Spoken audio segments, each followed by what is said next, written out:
Well, let's go now to Kentucky, and we'll talk with Joyce. Hi, Joyce. What do you got for us today? Hello. Thanks for taking my call. Yes.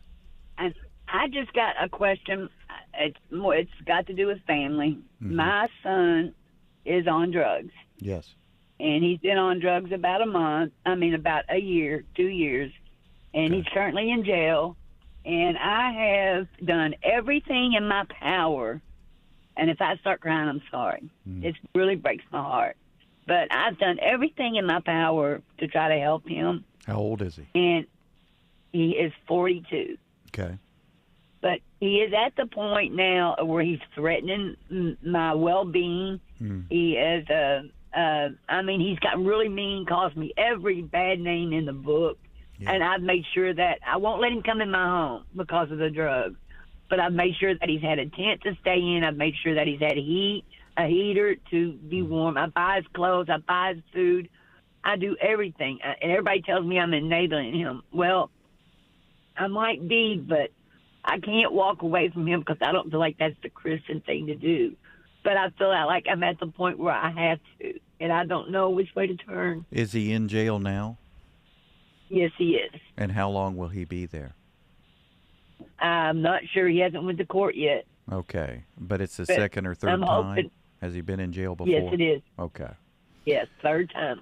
I see. Well, this may be taking care of itself in a sense. If this is the third offense with drugs and he's in jail now and he has not been to court and been sentenced to anything yet, he may be in there for quite some time. He may be in there 6 months or 12 months or 2 years. I have no idea. Nobody knows until it happens. But this may be taking care of itself. Sometimes the Lord goes before you, and you have felt so much stress and done your best to love your son and care for your son without enabling him and yet loving him. And I think that's what you've done. I hear the voices of your friends who are telling you, watch out, Joyce, you've enabled him. Well, it's really hard for a mother not to at least give their son a tent in the yard.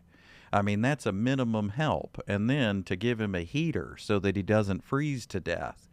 I don't consider that to be enabling. And so I think you have done well, Joyce. I just want to commend you that you have loved your son well, even in the midst of him hurling insults at you, cussing you out, calling you every name in the book. You have tried to love him and provide for him. My goodness, he's 42 years old. He's an adult. He's well on his way to living life on his own. He's outside of your home, and he's not under your roof, and rightly so. He's been abusive to you, and he's been difficult. And so you've done a whole lot of things that have been loving and kind, and you've sought to provide for him. And I think you need to be commended for that. And that's exactly what I feel about what you've done. So you don't need to be accusing yourself or being down on yourself. You certainly don't need to wonder, did I enable him? He's sitting in jail right now. So nobody's enabling him. He may go to, he may be sentenced to further time in jail or prison or however it works. So you're not enabling him, and all of that talk does us no good. So I encourage you, give thanks to God that he's alive. Give thanks to God that he's safe and he may be able to detox while he's in jail or prison.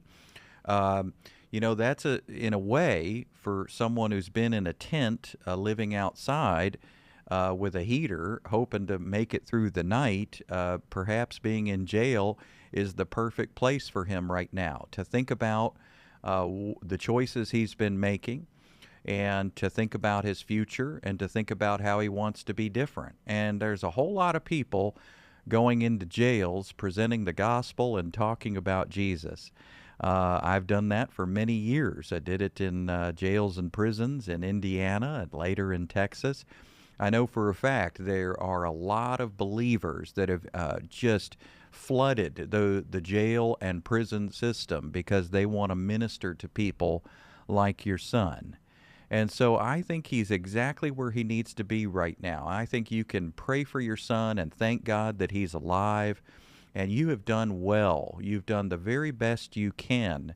And you need to be encouraged in that, not discouraged. So I'll put you back on, and I just want to say, well done, Joyce. Well, thank you very much. It has affected my health. I've had a heart attack. I have COPD. I'm on oxygen already, and my lungs has gotten worse. I mean, it's really affected my health tremendously. But I just Yes. do a lot of praise, and I just gave it to God, but I didn't know what else to do. I didn't know if I was doing something wrong. No, you are not doing anything wrong. And if, in fact, if for any reason he's back out on the street, I would not do more for him than you've already done. Meaning, sure, if you want to give him that tent and that way to stay warm, or if you want to put him in touch with a shelter, whatever. But it sounds to me that it's unsafe for you to have him in your home. And so this idea of you doing more is accusation. It's false accusation. The enemy wants you to feel guilt and condemnation. Next thing you know, you invite him in and something really bad happens. And so you want to be wise, not just loving, but you want to trust the Lord to be your wisdom. And that's exactly what you've done so far. Keep doing what you're doing. Pray for him, love him, but have that healthy wisdom as well. You don't need to be guilted into anything. So rest in the Lord. Talk to the Lord about your son. But at the same time, you can wake up every day and just know, well done, good and faithful servant. You've done well in this situation, and you need to know that. And you can thank God that your son is alive and he's also in God's hands. And God's going to take care of him one way or another, whether it's through jail or prison or outside of those walls. God is caring for your son even 1,000 times more than we can. And just know that your son's got some choices to make, and he's 42 years old. It's time for him to grow up and think about his future, and that's exactly what he needs to do. So no guilt on you, no condemnation on you. In fact, God is for you, so who can be against you? God keeps no record of any of our wrongs, and he says there's no condemnation for us. So you need to be thinking about the love of Jesus and the grace of God. You need to be thinking about your Father's smile toward you. He grieves with those who grieve, and he is your comforter and your counselor, and he's proud of you, Joyce. He's proud of you. Thanks for your call. Reach out anytime.